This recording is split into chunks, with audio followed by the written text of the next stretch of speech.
gente, nosso esforço nas lives, nas atividades. Ó, começou! Travando na beleza. Bom dia a todos e a todas. Bem-vindos a mais uma aula de educação física, né? Sejam todos aí bem-vindos.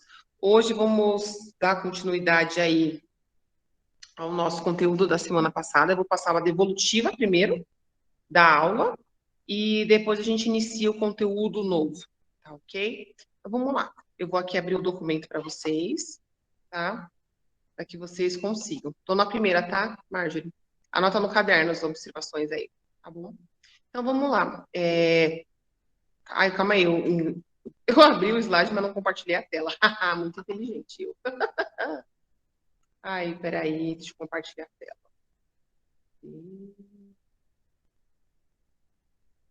Tela inteira.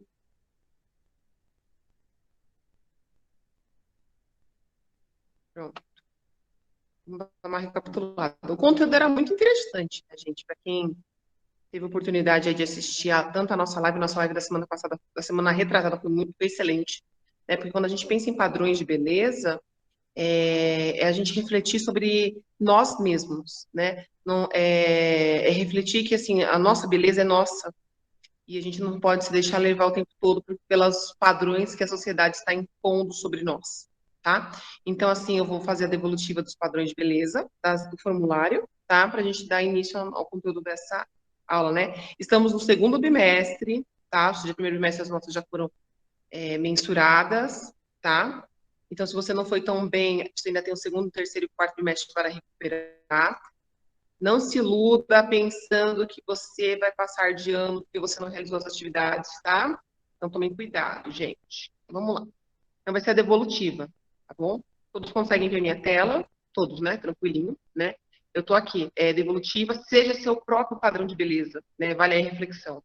Cada um de vocês tem a sua especificidade, sua individualidade, características que fazem você ser único, né? Então, assim, não há necessidade alguma de você ficar se comparando a outros. A sua beleza é sua, tá? Não precisa da opinião dos outros para que seja beleza, para que seja enaltecida, tá? Então, vamos lá. Primeira questão. A minha primeira pergunta foi assim: quais são os padrões de beleza impostos pela sociedade atualmente? E justifique sua resposta, tá? O que acontece, gente? Na hora que eu fui ler lá as respostas, eu fiquei um tanto decepcionada, porque alguns fizeram com toda a dedicação, né? Foram respostas excelentes. Entretanto, alguns poderiam ter feito melhor, né? Não sei se era porque era a demanda de trabalhos que era muito grande, não se dedicou.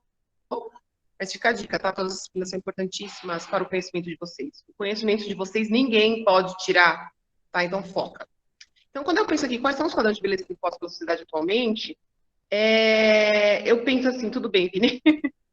Eu penso assim, que padrões de beleza estão sendo evidenciados hoje em dia, né? É uma beleza que é comum para todos, não é?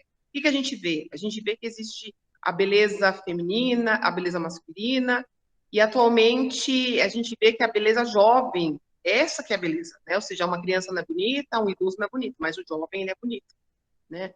Então, assim, aqui era um momento que vocês poderiam descrever essa diversidade de padrões de beleza que estão sendo estabelecidos pela mídia, pelas redes sociais, né? Olha que interessante, o Alan está falando da questão da beleza do transgênero, né? Olha que interessante, né? Quando a gente pensa em beleza, é impressionante que, assim, na maioria das respostas foi uma questão heterogênica, né? Então, assim, homens assim, mulheres assim, né? Então, assim, quando eu penso em padrões de beleza, se eu pensar nas mulheres, né? São mulheres que são com corpos extremamente esculpidos, seios avantajados, cintura fina, quadris largos, branca de preferência, tá? Olhos claros, né? Loira, né? Então, esse é um padrão de beleza estabelecido há anos e as pessoas ainda continuam mantendo isso como se isso fosse a única beleza que pudesse ser contemplada e não é verdade, tá? Aí dos homens, né? Um homem másculo, forte, né? Cabelos curtos. E aí, assim, e as outras belezas, onde ficam, né? E a beleza homossexual, a beleza transexual, a beleza preta, indígena, ocidental, oriental, onde fica? Né? Porque, assim, quando eu falei desses padrões de beleza, ninguém nem comentou sobre isso. Eu falei assim, caraca, por que será que ninguém comentou? né? Porque quando eu coloco aqui, justifica a sua resposta, você poderia trazer esse argumento, né? Que existe possibilidade de outras belezas, né? Nem, por exemplo, uma indígena ou um indígena. Por que não é tratada essa beleza? Por que ela não vem à tona para nós, né? E aí vale a reflexão, tá? Então, por exemplo, esse formulário aqui, ele valia nota 2, né, na avaliação. Então, eu mensurei de zero, né? Teve gente que conseguiu zerar essa atividade. Teve gente que conseguiu apenas meio ponto, alguns conseguiram apenas um ponto pela qualidade das respostas e pouquíssimos, raros, tá? Conseguiram 2 pontos, tá? Porque muitos ficaram aí com preguiça de justificar essa resposta. Então, quando você pensar nos padrões atualmente, lê sempre a comanda, tá? Lê a comanda porque você não vai se perder. Quando eu perguntei quais são os padrões, vocês poderiam trazer todos os padrões que vocês pudessem lembrar, tá bom? Alguma dúvida aí? Alguém quer complementar alguma coisa em relação aos padrões de beleza impostos pela sociedade atualmente? Alguém quer se manifestar? Pode falar também pelo chat, tá bom? Bom, Lembrando que assim, a participação de vocês aqui altera muito a sua nota lá, tá bom? Então, vale a pena a participação. Pode falar, jovem.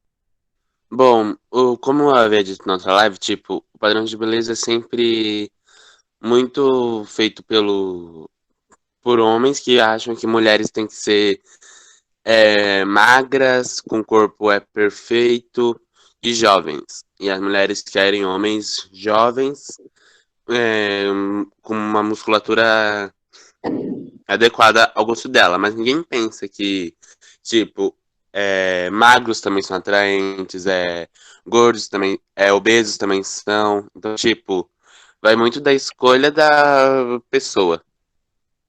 Sim.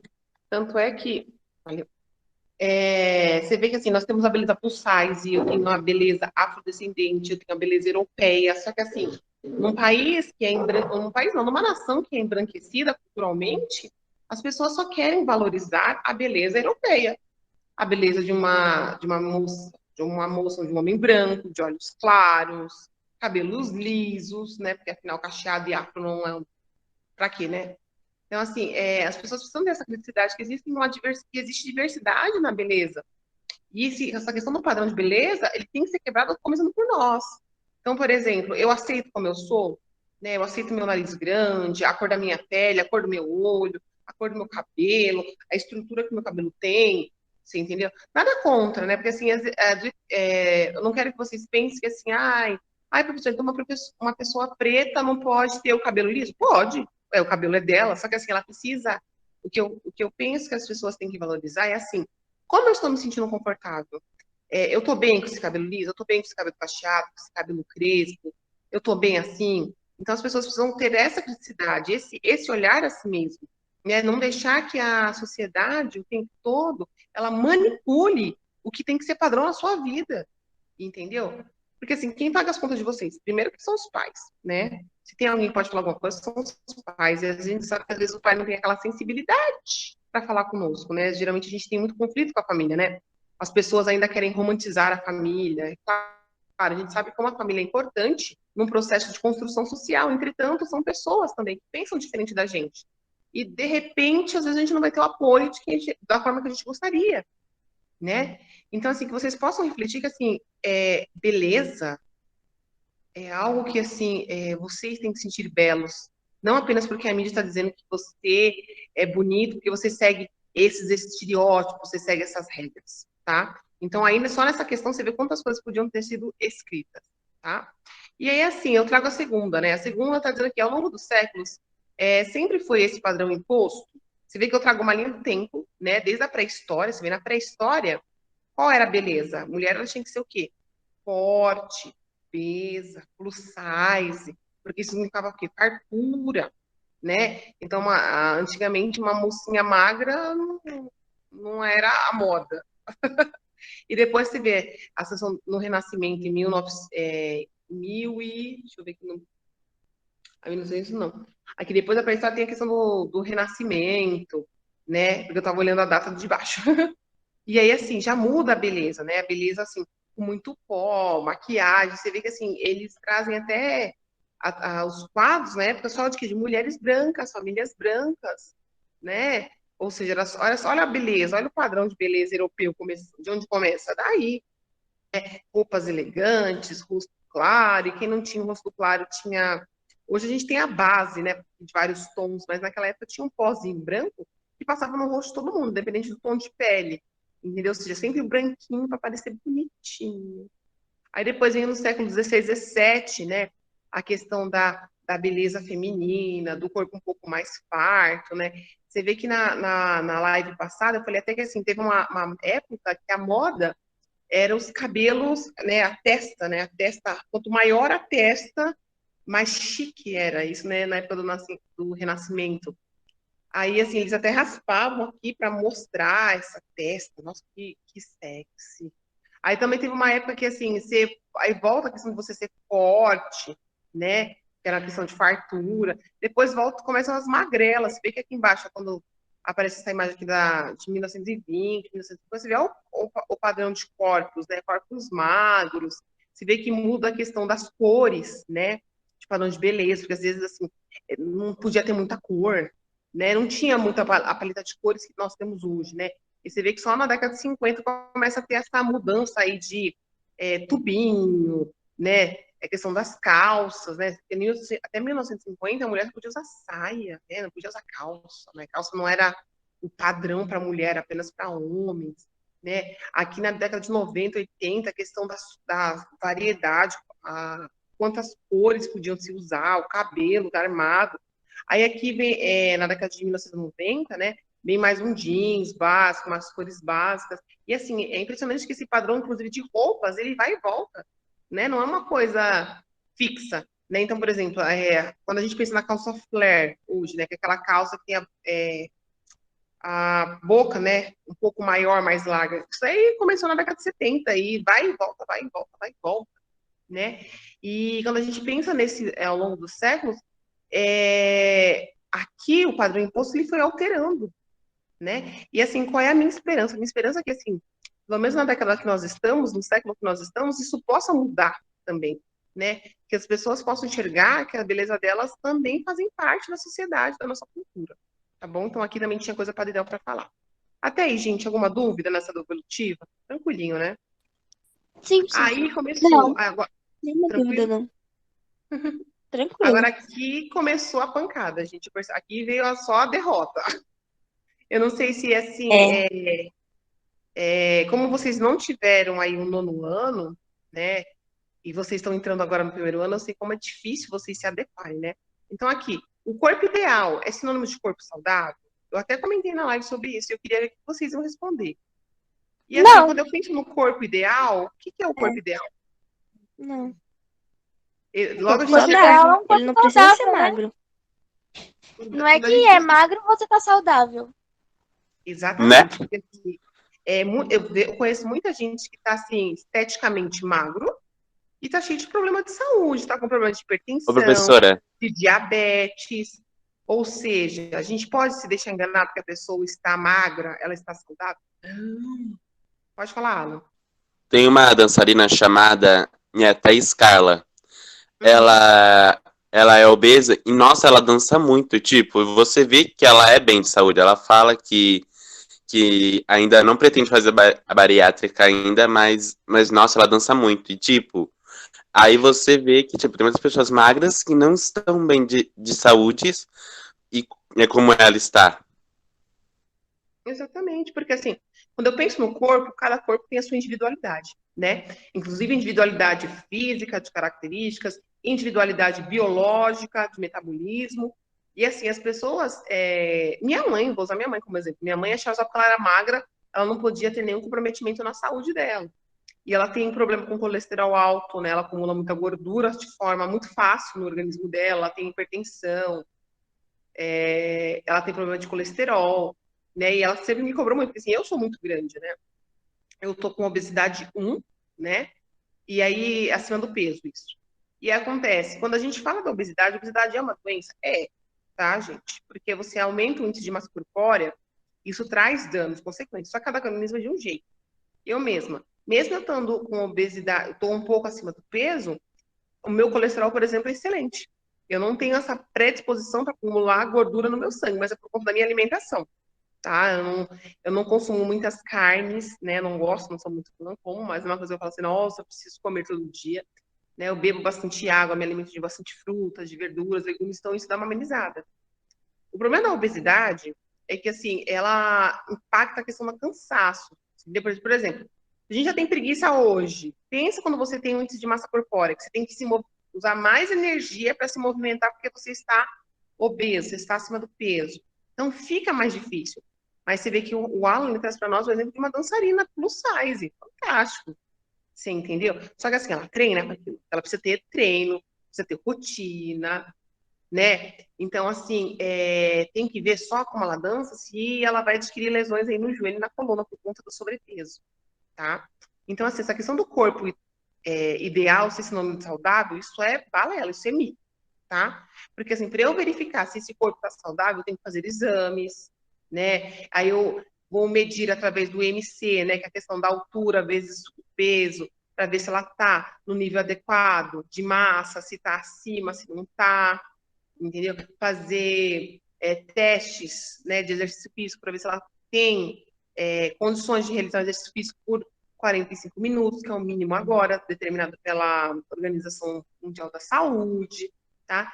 E nessa, muita gente cagou na resposta. Eu não sei se não ficou clara a pergunta, que vai ficar, mas muita gente não compreendeu. Porque a pergunta era muito simples. O corpo ideal é sinônimo de corpo saudável? Era sim ou não? Sim. Por que você acredita que é? Se não, por quê? Tá? Então, assim, já deixo claro que o corpo ideal ele não vai ser sinônimo de corpo saudável. O corpo saudável é um corpo que vai estar harmônico, é um corpo que, quando você realizar esses exames, vai estar tudo em ordem. Então, isso é muito particular, tá bom?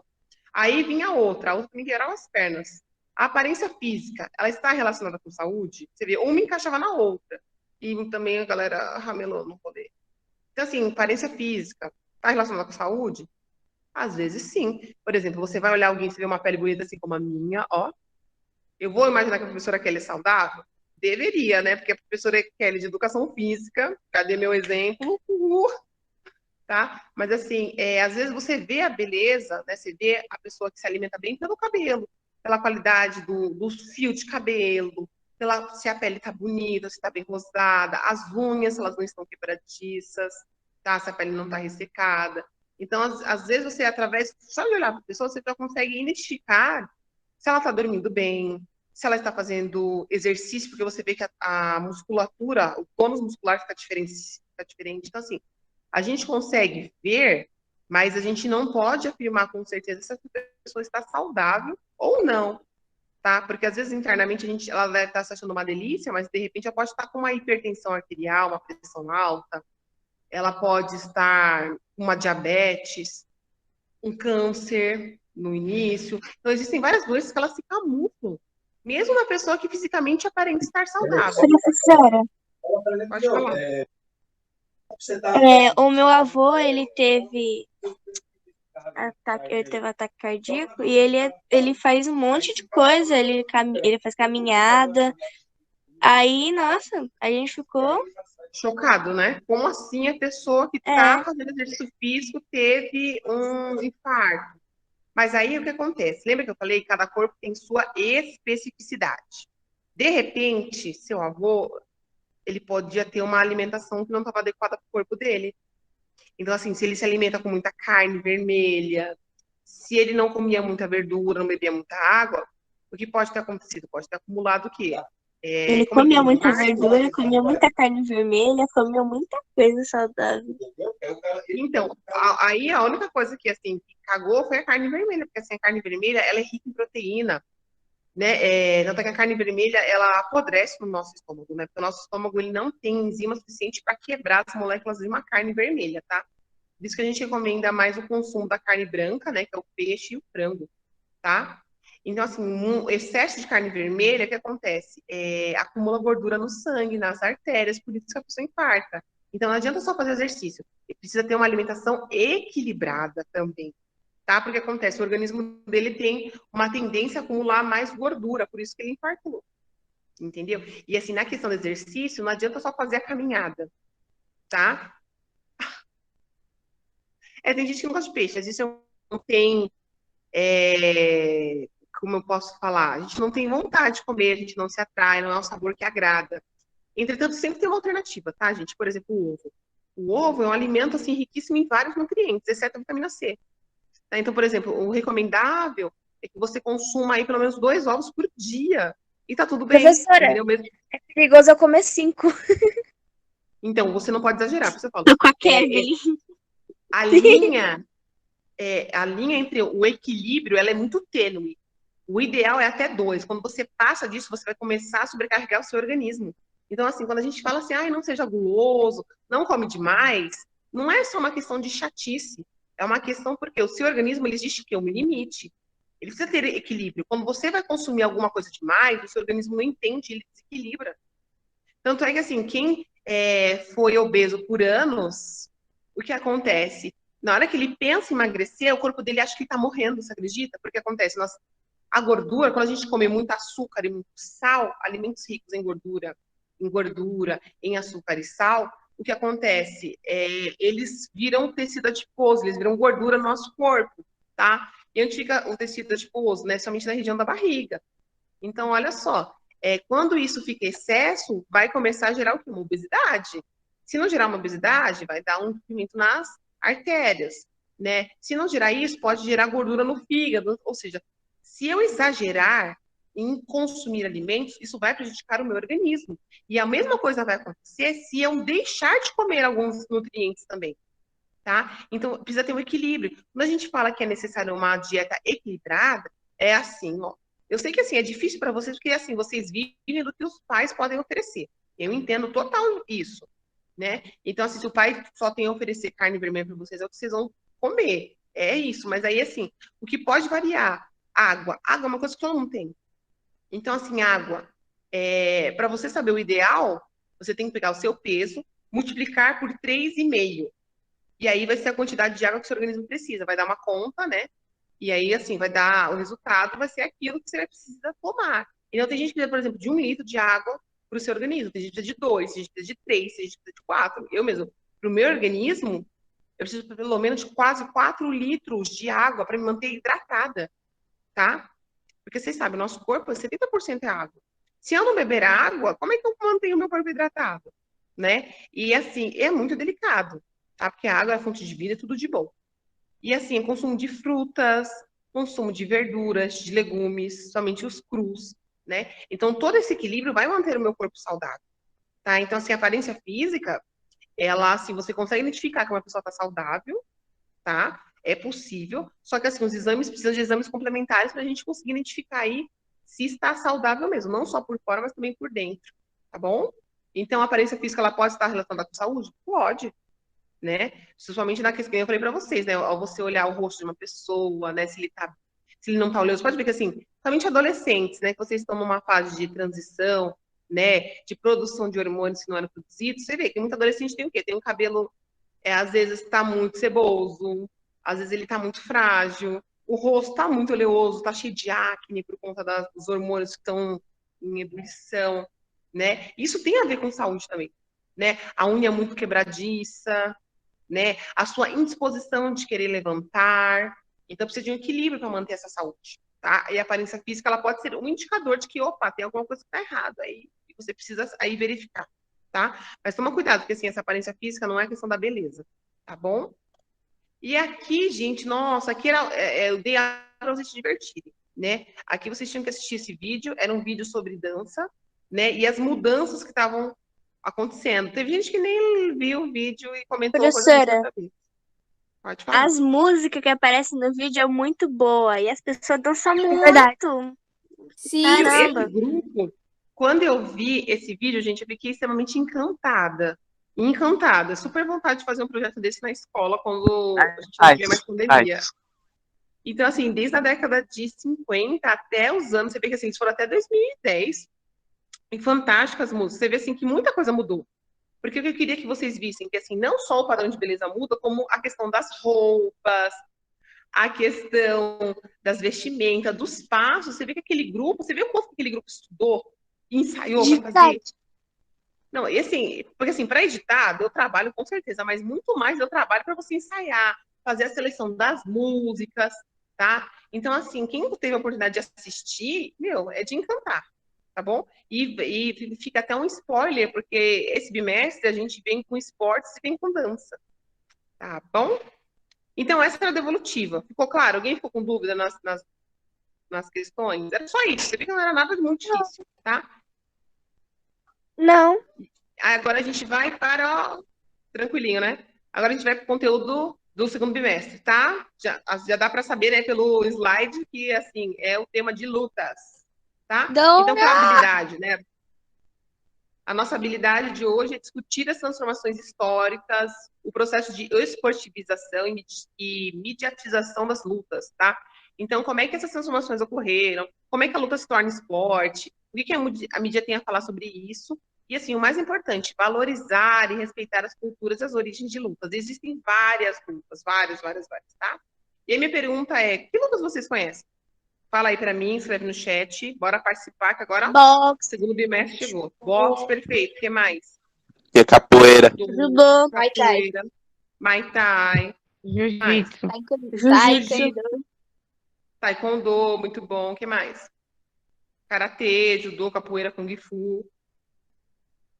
Muito bom. Sumô, excelente. Então, você vê que, assim, não tem como a gente não saber sobre lutas, né? Em algum momento, a gente pode até não ter praticado, mas a gente tem uma... Bacana, hein, Eric? Meu filho já fez taekwondo também. Vocês terem essa noção aí do que são lutas que a gente conhece. Existem várias lutas, né? E aí, eu trago aqui para vocês, olha só. Então, aqui eu tenho aqui o Kung Fu, eu tenho o Karatê, eu tenho o Aikido, o Muay Thai, o Judô, o Sumô, o Taekwondo, o Wushu, o Kickbox, a capoeira, o boxe, o Kendo. São várias lutas, tá? Então, quando a gente pensa em luta, tem muita gente que tem esse preconceito, né? Acha que a luta está relacionada com violência, tá? Vou deixar claro para vocês que isso não tem nada a ver, tá? Uma pessoa que ela é violenta, ela não precisa de conhecimento nenhum, de nenhuma luta, de nenhuma arte marcial para ela ser violenta. É só ela pegar qualquer objeto ou usar o mesmo corpo dela e agredir uma pessoa sem razão alguma, mesmo que ela tenha razão, né? É muito delicada essa questão de eu pensar que eu posso agredir a outra pessoa e tá tudo bem, né? Por isso as lutas, né? Inicialmente, quando as lutas surgem, elas surgem como um modo de combate, né? Para você defender o seu território, né? Porque não existiam armas de fogo e tal. Mas, assim, além disso, a luta tem toda uma filosofia, né? Porque acontece, a luta, sensacional, hein, Gustavo? Fazer Muay Thai, que bom, tem uma galera que faz aqui lutas, eu fico super feliz, não parem, tá? Minha dica, nunca parem, né? Vocês são jovens e as lutas, elas mostram, elas ensinam a questão do comprometimento que vocês precisam ter, tanto com o corpo de vocês, quanto com o corpo do próximo, tá? Então, assim, o que são as lutas? Eu tenho medo do Lino. Tadinho. As lutas, elas são o quê? Elas são práticas corporais que elas têm o objetivo do quê? O objetivo de alimentar a cabeça, né? De você poder se organizar, né? Então, a luta não é para você agredir a pessoa. Inclusive, quem é praticante de alguma arte marcial, de alguma luta, são pessoas extremamente tranquilas, porque são organizadas. Elas têm toda a filosofia de cada luta, né? Cada luta tem uma origem, né? Tem uma filosofia, não é só o bater por bater. Existe um intuito, um objetivo, inclusive dos movimentos que são realizados em cada luta, tá bom? Então, vamos lá. A luta, ela tem como objetivo o domínio do corpo e da mente. Por isso que ela é tão importante, né? Tanto é que, assim, em outras nações, né? Por exemplo, usar o Japão, além de ter a educação de todas as disciplinas, eles ainda têm o judô, tá? Para complementar. Se isso fosse trazido para o Brasil, todos nós temos todas as disciplinas mais a capoeira para estudar, porque, assim, é importante a gente valorizar as culturas que nós temos. E, infelizmente, brasileiro é um ser humano em estudo, porque sempre quer dar um jeitinho para tudo e não valoriza nada do que é nacional, né? Por isso eu falo assim, olha aí o cuidado dos padrões de beleza. Então, só as belezas internacionais são bonitas, as nacionais não são. Só as lutas de fora são boas, a nacional não é, né? Então, até a gente precisa ter essa reflexão. Então, assim, quando eu penso na luta, o objetivo dela é o quê? É o domínio do corpo e da mente. Porque o corpo e a mente, eles não podem ser desassociados. Eles são uma coisa só, tá? Quando eu penso em saúde, existe a saúde física, a saúde espiritual, a saúde social, e a saúde emocional, né? Ou seja, tudo isso faz parte de um ser, então eu não posso desassociar, eu não posso separar. Por isso que a luta ela tem esse objetivo de dominar tanto o corpo e a mente. Fala, Ana. Alguém queria falar aí? Ah, teve um comentário no chat, deixa eu ler aqui, gente, que eu achei impertinente em relação à aula. Aqui o Gustavo, ele trouxe aqui, ó, que ele conhece o jiu-jitsu, é um estilo de luta mais antigo, que era para os samurais, exatamente, que não gostavam de espadas. Não, na verdade, assim, eles até usavam as espadas, tá? Porque assim, o samurai, ele tinha essa questão da espada. O samurai, ele era um guerreiro, protetor, um guardião dos imperadores, tá? Quando os Estados Unidos, eles começam a adentrar o território japonês, vai se perdendo várias culturas, né? Entra essa questão das armas, mas o samurai mesmo.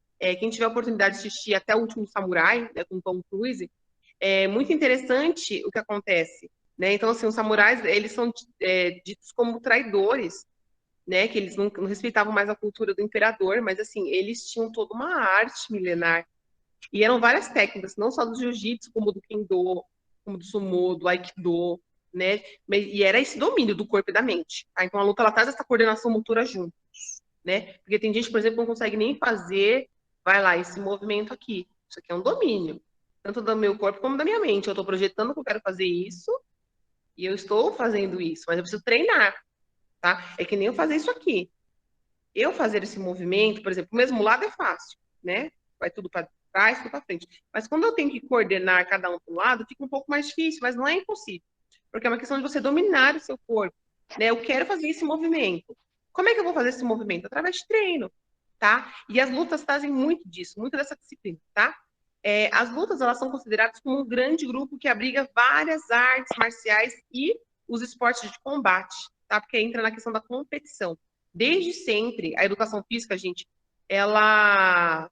Ai, Kung Fu Panda é uma graça, gente. Super recomendo assistir também, né? Os As, três. as culturas do Kung Fu, né? Tanto é que, para quem não sabe, Kung Fu é uma arte milenar que ela foi expandida por conta dos monges. Os monges ficavam nas montanhas, longe de tudo, e eles precisavam se defender, né? E aí, assim, eles desenvolveram várias técnicas de golpes baseados nos movimentos dos animais. Tanto é que quem assiste Kung Fu Panda tem a breve impressão que existe o estilo panda. Eu falei, gente, não existe estilo panda. Ele é o dragão guerreiro, né? Então, assim, você vê que interessante a metodologia do Mestre Fu, que é uma metodologia bem tradicionalzona, que a pessoa não pode nem ter emoção e nada disso, né? E não é bem assim, tá? Por isso que eu falo assim, é importante essa questão da luta, né? A disciplina é muito importante. E agora a gente vem é o seguinte, essa parte, essa aula de lutas, como não é uma aula prática, ela é uma aula um pouco mais teórica, agora vocês vão começar e vão precisar ler, tá? Então, a partir do próximo slide, eu vou pedir que alguém leia, tá? Inclusive, eu vou marcar aqui, né? Porque afinal vale ponto, tá bom? Perdoa, Angélica, fique em paz. O importante é que você chegou, tá, gatinha? Então, quem, por favor, pode ler para mim a definição de lutas, por favor? Eu? Vai lá. Pode ler, Júlia. Lutas. Todas as práticas que têm como base e oposição, ou seja, o combate direto entre oponentes, e que permitem a eles agirem com controle da sua conduta e respeito durante o confronto, com a expressão das atitudes, porém sem o uso da violência, empregando técnicas, táticas e estratégias específicas para imobilizar, desequilibrar, atingir ou excluir o oponente de um determinado espaço, combinando ações de ataques e defesas dirigidas ao corpo do adversário. Estão dentro deste grande conjunto. Você viu quanta coisa que a luta tem, gente? Então, olha só. Primeira coisa, toda vez que eu pensar na luta, ela tem como base o quê? Oposição. Ou seja, é alguém contra alguém, certo? Tranquilo? E aí, assim, é permitido que, o quê? Que haja um controle de conduta e respeito durante o confronto. Ou seja, não é brigar, que você fala, não tem nada a ver com violência. Não tem nada a ver com tretinha de escola, não. Tá? Ou tretinha de qualquer arruaça. Não, não tem. Tá? O que acontece é o seguinte. Enzo, desliga o microfone. é importante esse controle, esse respeito, para que esse confronto ele seja o mais que ele seja técnico, né? Tanto na questão da técnica, da tática, da estratégia, né? De golpe de ataque, de golpe de defesa, tá? Então existe toda uma regra de como que deve ser feito, de como deve ser feito, tá? Então não é de qualquer forma, não, tá bom? Até aí, alguma dúvida? Não, né, gente? Agora, artes marciais. Então, a gente tem aí as lutas e nós temos o que a gente chama de artes marciais. Gente, o Enzo tá lindo aqui no negócio. Deixa eu ver se eu consigo. Eu acho que o Enzo, tipo, saiu e tá deixando o microfone aberto. O negócio tá muito louco, muito louco. Né? Isso, professora, foi sem querer, velho. Ah, foi sem querer? Aham, desculpa aí. Pode ir pá. Já conseguiu. Então, vamos lá. Quando eu penso assim, por que artes marciais? De onde vem, né, essa questão do marcial? Quem pode ler para nós, por favor? Eu leio. Lê aí, Larissa, por favor. É uma criação ocidental e tem sentido atribuído à guerra. A palavra marcial é derivada do deus da guerra, Marte, sendo assim. As artes marciais têm o seu significado voltado à arte para a guerra, utilizado pelas populações orientais de antigamente para defesa e combate nos conflitos antes da criação das armas de fogo. Obrigada, Lari. Então, você vê, artes marciais, porque assim, eles tinham que aprender várias técnicas, né, para combate, para defesa e ataque, por conta dos conflitos, por causa das guerras. Porque assim, vocês sabem, o homem, quando ele pensa que ele pode se apoderar, ele vai chegar e destruir. Você vê que quando surgem as armas de fogo, por que o Japão, por que os samurais são extintos? Porque os samurais, o que eles tinham? Eles tinham armas, né? Então, eles tinham o quê? Espadas, né? Que é o que a gente chama de armas brancas, né? Eles tinham espadas. E aí, assim, eram espadas e técnicas que pudessem mobilizar, defender ou atacar o oponente, né? E aí, com a chegada dos ingleses lá no Japão, os samurais, eles são desconsiderados.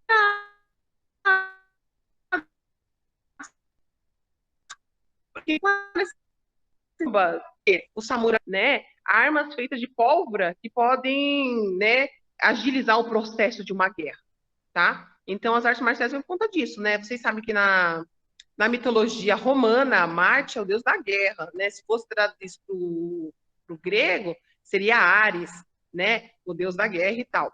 E vocês sabem, existem várias mitologias, né? A gente tem a mitologia grega, a mitologia romana, a mitologia nórdica, mitologia afrodescendente, e assim vai, tá?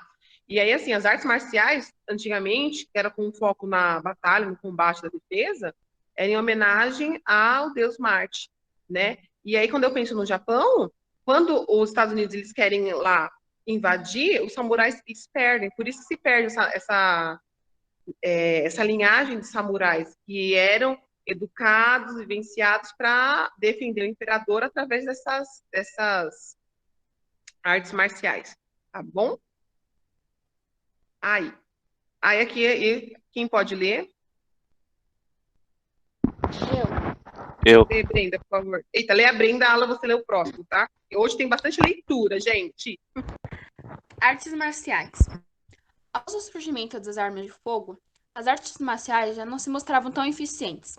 Passaram por muitas mudanças e seu enfoque tornou-se mais amplo, sendo acrescido de vários elementos da filosofia, dos aspectos culturais locais e até religiosos do modo de vida oriental. Sim, perfeito. Então, olha só, como tudo que acontece no nosso universo, há necessidade de adaptação, porque os tempos mudam, as coisas vão se adequando, as tecnologias vão surgindo. Pensa no mundo de hoje, né? Nós estamos no século XXI, num mundo extremamente midiático, né? Onde nós temos, né, as redes sociais a nosso favor, a gente tem a internet, um acesso muito rápido. Então, assim, hoje, será que é tão fácil praticar uma arte marcial como era antes? Provavelmente não, porque o interesse do jovem hoje, pensando no adolescente, são poucos. Você vê assim, ó, eu tenho aqui uma sala com 60 pessoas. Quantos fazem lutas? Poucos, né? Só 2 aí que se manifestaram, né? Que praticam, gostam e tal. Então é muito difícil, porque assim, a gente está na parte ocidental do mapa, né? Então, assim, fomos colonizados, né? Por exemplo, quando eu penso aqui no Brasil, nós somos colonizados pelos europeus, né? Pelos portugueses, pelos espanhóis, né? Então, assim, a nossa cultura tinha os indígenas que foram arrancados, né? Nós tivemos aí a nossa cultura roubada, né? Então, assim, hoje, nós, apesar de sermos brasileiros, a nossa cultura, né? Todo o nosso conhecimento indígena, cadê? Né? Eu tenho minha avó, ela era indígena, mas o que eu sei sobre ela, sabe? É algo muito limitado. Existem coisas que ela falava que, assim, realmente eu vejo que funciona. Por exemplo, antes de pandemia, tudo, minha avó sempre teve o costume, gente.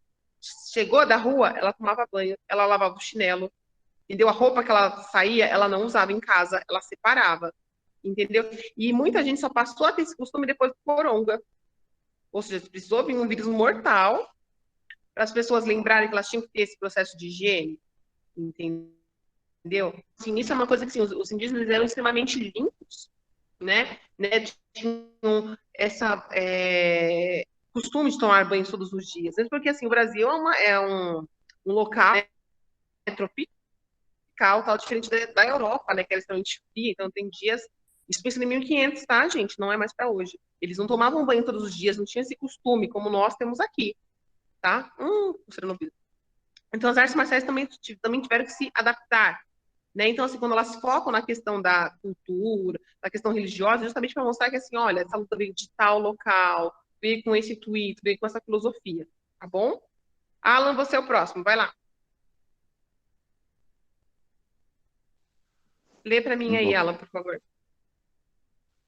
Professora, não tá aparecendo pra mim. Tá aparecendo só artes marciais. Isso, mas é isso mesmo, tá aparecendo o Ah, tá desenvolvimento bom. do ser humano? É que é o mesmo tema ainda, né? Artes marciais. O desenvolvimento do ser humano passou a ser parte de sua essência. E assim, a prática das formas individuais, das técnicas das lutas, por exemplo, o kata, no karatê, e o kate do kung fu, tornaram-se os símbolos do seu exercício. Perfeito. Aqui, os exemplos que eles falam, tanto do kata, do karatê e o kati do kung fu, são movimentos que se tornaram símbolos do seu exercício. Então, por exemplo, como é que eu sei que é um movimento de karatê? Pode ver que a gente sempre lembra, né? Assim, alguns movimentos que são muito característicos das lutas, a gente acaba identificando, né? Não só no karatê, não só no kung fu, né? Kung fu eu sei que assim, eu sempre vou associar animais, gente, sempre, né? Existe ali a postura base, que é a postura do cavalo, né? Que não dá para eu fazer agora para vocês, né? Mas assim, é a postura base, né? Tanto do Kung Fu como do Karatê. No Karatê, por exemplo, para quem não sabe, a base do Karatê sempre vai começar as movimentações do lado esquerdo. Então, quem é destro, que é a maior parte da população, sempre tem essa dificuldade com o Karatê, né? O Karatê aqui no Brasil, gente, ele é com C, tá? Não é com K, né? Com K é lá, mas aqui é com C, tá? Então, assim, a gente sabe que sempre tem algum movimento. Pode ver que nas abas dos slides, eu estou deixando sempre tem uma luta aí, né, que a gente lembra, por exemplo, Taekwondo. O Taekwondo usa extremamente, a maioria dos golpes são com as pernas, então você vê que, assim, olha só o símbolo do exercício dele, né? O Wushu e o Kendo sempre usam uma vareta, né, um bambu, utilizar, né? Os judô e jiu-jitsu, que tem a questão da imobilização, que é uma luta de mais contato, tá bom? E agora a gente vai para os esportes de combate, porque essas lutas, elas acabam sendo esportivizadas, né? Então, assim, elas podem virar competição. Na Grécia Antiga, quando surge o esporte, tal, a questão da competição do atletismo, as lutas eram uma das modalidades, né? Que era a luta mano a mano, né? Para competir. Quem pode ler aí para mim a definição dos esportes de combate, por favor? Eu. Eita, que tristeza. Posso ler, Pode ler. professora? Esportes de combate. Os esportes de combate estão relacionados à esportização das práticas das lutas ou das artes marciais. Ou seja, quando há confronto entre oponentes que devem seguir regras e regulamentos específicos para conquistar a vitória, dentro de uma competição esportiva. Perfeito, obrigada, viu, Sofia? Olha só, gente, quando eu penso em Vitória, esporte, o que é professora. esporte? Valeu. Quando eu penso em esporte, o que significa a palavra esporte? A palavra esporte, ela significa regozijo, diversão, tá? Só que, assim, o esporte na educação física, pode ver que é a menina dos olhos da educação física, né? Geralmente é isso que traz tanto trauma como você gostar de mais educação física, o que é um equívoco, tá? Porque educação física nada mais é do que a ciência que estuda o corpo e o movimento humano. E quando a gente faz esse estudo do corpo e do movimento humano na educação física, esse conhecimento ele pode ser através de várias práticas corporais, tá? Que podem ser aí através do esporte, através da luta, através da dança, da ginástica, dos jogos e brincadeiras. Então, a educação física ela não se limita apenas ao esporte, ela se limita a várias outras práticas corporais. Só que o esporte é a menina dos olhos. Quando a gente pensa aqui no Brasil, por exemplo, para que precisa ter aula de educação física, né? Só para os meninos jogarem futebol. Ou seja, todas as outras modalidades e as outras pessoas são ignoradas com sucesso, né? Então, assim, o professor de educação física ele tem que ter esse cuidado, né? De procurar ver o que os alunos gostam, qual é a familiaridade. Porque, assim, existe gente que não gosta de se movimentar? Existe, gente. Da mesma forma que tem pessoas que gostam de português e não gostam de matemática, também não gostam, também acontece na educação física. Seria hipocrisia minha pensar que não. Só que, o que eu posso oferecer nas minhas aulas? Eu posso oferecer um conteúdo de forma que todos possam realizar de acordo com as suas limitações, com seus talentos, com seus interesses, né? E o esporte, o que é interessante? O esporte, ele traz uma coisa chamada regra. Existe regra, cada modalidade tem uma regra.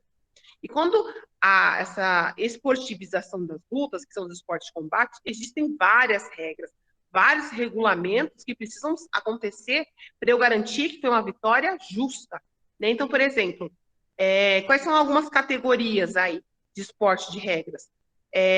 A questão do mesmo peso, de serem só entre homens, né? Homens vão combater contra homens, mulheres contra mulheres. A questão da faixa, se a pessoa tem o mesmo conhecimento de golpes como aquela, por isso que tem a faixa de graduação, né? Porque todos começam na branca, porque você começa sem conhecimento algum. E depois você vai tendo a troca de faixa. E o que acontece na troca de faixa? Como se fosse um ritual que, assim, poxa, o mínimo ele aprendeu. Aí ele tem aptidão para ir para um novo nível de outros conhecimentos relacionados a lutas. Por isso tem essa faixa. Esportivizar essa prática de lutas, vai implementar regras para que seja justa a vitória dessa pessoa. Por isso que nas Olimpíadas existem muitas modalidades de lutas lá da competição, tá bom? Quem pode ler esse aqui? Esporte de combate, essa complementação, por favor. Vamos lá, gente, participação, vamos lá. Posso? Olha, a Marjorie vai ler, a Marjorie tá aqui. Marjorie, você tem que vir mais pra cá. Não é Marjorie, Tá na live? não. A Marjorie tá aqui, mano. Posso ler? Calma aí que a Marjorie vai ler, depois você lê o próximo, tá? Ela vai ler aqui pertinho. Calma aí. Isso. Vai lá, gatinha. Para serem considerados como esporte de combate, esses também das organizações regulamentadoras, como a federação e as confederações que estabelecem as convenções em suas variados níveis de categorias. Em sua grande maioria, as classificações são realizadas pelo peso dos competidores, mas também pode ser levada e considerada a idade ou a graduação de faixas da modalidade. E para ambos os gêneros, masculino e feminino, com a premiação para vencedores. Muito bem, obrigada, gente. Sofia Marjorie, muito agradecida. Então, assim, aqui é uma definição do Diego Dias Sanches e do Nabil José Wavad, tá? Então, assim, você vê quantas regras? Então, são categorias, são níveis, né? A questão da idade, do peso, tudo isso vai influenciar nas regras dos esportes de combate, tá bom? E aqui eu vou trazer para vocês o quê? Eu vou trazer o karatê, que eu falei para vocês. O karatê, aqui no Brasil, ele é com C, tá? Até pela fonética e tal, tá bom? E aí, assim, quem queria ler, pode ler agora. Sobre o karatê, por favor. Que essas serão as lutas. Eu vou falar de 3 lutas hoje para vocês só, tá? E quando vocês se tornarem, a gente vai para a prática, beleza? A palavra karatê, escrita com K e sem o acento, tem sua origem na língua japonesa e significa mãos vazias. Inclusive, no Japão, o nome completo da modalidade é karatê-do, sendo que o do, inserido ao final, significa caminho. Assim, traduzindo literalmente, Karatê-do seria o caminho das mãos vazias. Perfeito, Samara, obrigada, viu? Tanto é que a gente pode até fazer analogia do taekwondo. O do também tá aí, né? Que é o caminho das mãos livres, e no caso os pés, que são os principais membros que são utilizados para o combate, tá? Então, assim, o karatê lá no Japão, né? Ele vai ter significado, né? Porque não usam armas. Tanto é que assim, o karatê, inclusive, está mudando, né? Agora, para competição, ele está nas Olimpíadas e existe todo um equipamento, né? Tem o capacete, tem as luvas, muito diferente do que era, tá? Tanto é que, assim, eu tenho um amigo que ele é faixa preta no karatê, e ele odiou algumas regras da esportivização do karatê nas Olimpíadas, por exemplo, né? Ele fala que está desconstruindo os valores do karatê. Lembra que eu falei assim, as lutas, elas têm o quê? Elas têm questões filosóficas, religiosas por trás de todo o movimento. E aí, com essa esportivização do karatê, algumas características religiosas do karatê estão se perdendo, né? E aí, vamos para o próximo, tá? Aqui, eu não consigo mostrar para vocês, tá? Mas assim, é porque aqui passar vídeo para vocês na live é muito ruim, mas assim, terminando a live, eu vou mandar para vocês 3 links das lutas, tá? Eu vou ver se eu conseguir passar por aqui, beleza. Mas se não der, eu passo pelo. Como é que fala? Passo para vocês no grupo, tá bom? E aí, ó, segunda luta, nós temos aí. Ah, deixa eu só voltar um pouquinho no karatê, curiosidade, né? O karatê, que nem eu falei pra vocês, a base dele é o lado esquerdo, tá? Pra fazer, executar os golpes, porque geralmente, que vocês sabem, nós vivemos num mundo que a maioria são destros, né? Usam a mão direita aí pra escrever, pra fazer N situações. E acontece, o karatê, algumas pessoas têm dificuldade porque a base do karatê vai ser usar o lado esquerdo para iniciar as coisas. E de repente a gente às vezes não está tão acostumado com isso, né? Tanto é que existe um estudo sobre como prevenir o mal de Alzheimer, a importância de você usar os dois lados do corpo, o lado que você domina e o lado que você não domina, tá? Isso estimula o seu cérebro, seus neurônios e diminui a chance de você adquirir aí Alzheimer futuramente, tá? Então, o karatê é uma luta de origem japonesa, né? Que ela é o caminho das mãos vazias, né? Não usa nenhum aparelho, né? Não tem nenhuma arma para realizar o karatê, mas existem movimentos, uma sequência de karatê e sempre vai começar pelo lado esquerdo, tá? A base. Então, eu acho, é isso. Aí a gente vai ir pro boxe. Quem pode ler sobre o boxe para mim, por favor? Ah, um competidor que luta karatê, ele é chamado de karateka, tá? E aí, o boxe. Quem pode ler o boxe, por favor? Não tem mais ninguém aí? Eu. Obrigada, Emanuele. Lê aí. Por favor. Boxe. Considerando como um dos esportes de combate mais antigos do mundo, o boxe, ou pugilismo, como era chamado antigamente, é reconhecido internacionalmente como a nobre arte de lutar utilizando apenas os punhos. Perfeito, vale, mano. Só os punhos, ou seja, uma luta que só usa, porque assim, o karatê, ele usa tanto os membros superiores como os inferiores para executar os golpes. Ou seja, no karatê, eu uso tanto as mãos, braços e pernas para realizar golpes de ataque e de defesa. No boxe, o boxe, ele era chamado de pugilismo, como ela acabou de ler, né? E ele é super antigo. Tem várias imagens registradas da pessoa assim. Punhos é só a parte dos membros superiores, tá? Só usa os braços para realizar os golpes e as defesas, tá? E o boxe é assim. E também tem algumas variações, né, em relação a esse boxe, tá? Mas hoje a gente vai só pensar nisso. O boxe é uma luta que a gente usa dominantemente os punhos para realizar os golpes, ou seja, só socos, jabs diretos, tá bom?